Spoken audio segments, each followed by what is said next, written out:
আজকে আপনাদের আমি হোটেল বুকিং মানে হোটেলে যে রুম বুকিং সেই বিষয়ে যে স্ক্যামগুলো হয় সেইগুলোর বিষয়ে আপনাদের অবগত করব, মানে জানাবো কীভাবে সেগুলো স্ক্যাম হয়। অনেক সময় হয় না যে আমরা বাইরে কোথাও বেড়াতে গেলে আগে থেকে অনলাইনে আমরা হোটেল বুকিং করে রাখি, বুকিং করার পর আমরা রিসিপ্টটাও পেয়ে যাই। এবার স্ক্যামটা কোন জায়গায়? আপনি অনলাইন থেকে গুগলে সার্চ করে হোটেল বুকিং করলেন, ওখানে যে হোটেল রেট দেওয়া আছে সেই রেটটার উপর আপনি টাকাটা পে করে দিলেন। টাকাটা পে করার পরে আপনি ওই রিসিপ্ট নিয়ে যখন ঘুরতে যাচ্ছেন, সেই হোটেলে যাচ্ছেন, রিসিপ্টটা দেখাচ্ছেন যে আগে থেকে আমার হোটেল বুকিং করা আছে, কিন্তু তারা তাদের যে পোর্টাল আছে সেই পোর্টালে চেক করে দেখতে পাচ্ছে যে আপনার নামে কোনো হোটেল বুকিং নেই। এবার প্রশ্ন জাগছে, কেন এটা হবে? আমি তো হোটেল বুকিং করলাম, রিসিপ্ট কপিও আছে আমার কাছে, এবার স্ক্যামটা কোন জায়গায় শুনুন।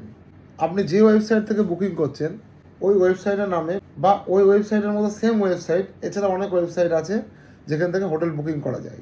এর মধ্যে ফেক ওয়েবসাইট থাকে যেগুলো আপনি বুঝতে পারবেন না।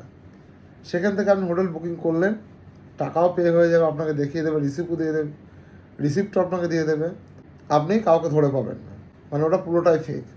আমরা বলি না যে HTTPS দিয়ে সার্চ করলে সেটা সিকিওর, এখন HTTPS দিয়েও আনসিকিওর হয়ে গেছে অনেক ওয়েবসাইট, যেগুলো ফেক ওয়েবসাইট গুগলে আছে। এবার আপনার যে কোনো হোটেল বুকিং হোক বা যে কোনো ওয়েবসাইট হোক, আপনি যদি যাচাই করতে চান যে এটা অরিজিনাল কিনা, তার জন্য আপনাকে কী করতে হবে? যে ওয়েবসাইট থেকে আপনি হোটেল বুকিং করছেন বা কোনো প্রোডাক্ট অর্ডার করছেন, কী করবেন? তার ডোমেনটা কপি করবেন। সেই ওয়েবসাইটে যে ডোমেন আছে সেই ডোমেনটা কপি করবেন। ডোমেন কোনটাকে বলে? যেমন ধরুন www.goibibo.com, এই যে goibibo.com, www বাদ, শুধু goibibo.com, এটাকে বলা হয় ডোমেন। এই ডোমেনটাকে আপনারা কপি করবেন। তারপরে কি করবেন আপনাদের ভিডিওর মাধ্যমে আমি দেখিয়ে দিচ্ছি, ভিডিওর সঙ্গে থাকবেন।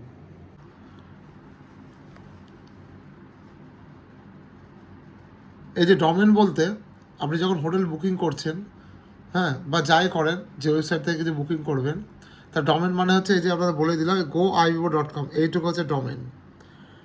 এটাকে কপি করে নিলেন বা ওটা মুখস্থ করে নিলেন। তারপর আপনি গুগলে এসে লিখবেন হু ইজ বলে সার্চ করবেন।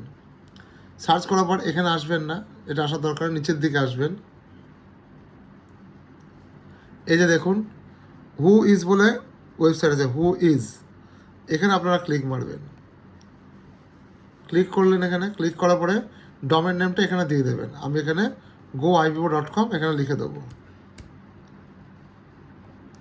এই যে দেখুন goibibo.com আমি লিখে দিয়েছি এখানে ডোমেন নেমটা। এবার সার্চে ক্লিক মারবো। এবার দেখুন এই যে goibibo যে আইপি অ্যাড্রেস আছে সেটা শো করে গেল এখানে। তারপর নিচের দিকে আসুন, কবে তৈরি হয়েছে ওয়েবসাইটটা দেখুন। এই যে ওয়েবসাইট তৈরি হয়েছে কবে? 5/22/2009, 5/23/2025 লাস্ট আপডেট, এক্সপায়ারি 5/22/2031। আরও নিচের দিকে আসুন, এই যে ওদের যে সার্ভারগুলো আছে সার্ভারগুলোর আইপি অ্যাড্রেস সব এখানে শো করছে, এগুলো চেক করে নেবেন। ওদের ইমেল অ্যাড্রেস, ওদের ফোন নাম্বার সবই আপনারা এখানে পেয়ে যাবেন। এই যে শুধু ডোমেনটা চেক করে নেবেন যে কত পুরনো, যত পুরনো হবে ডোমেন ততটাই অরিজিনাল, ডুপ্লিকেট ডোমেন নয় বা ফেক ডোমেন নয়। এই হোটেল বুকিংয়ের ক্ষেত্রে সব থেকে ভালো হয় আপনারা যদি যে ট্রাভেল এজেন্ট আছে সেই ট্রাভেল এজেন্টের মাধ্যমে যদি আপনারা হোটেল বুক করেন, সব থেকে বেটার হয়। কারণ আপনারা অনেকে এগুলো বোঝেন না, হয়তো এগুলো আপনাদের অসুবিধা হতে পারে, আপনারা বুঝবেন না। কখনো অনলাইনে হোটেল বুকিং করতে যাবেন না। অনলাইন হোটেল বুকিং করতে গিয়ে হয়তো আপনারা কোনো ভুল করে বসবেন, আপনাদের টাকাটা পুরোপুরি চট যাবে।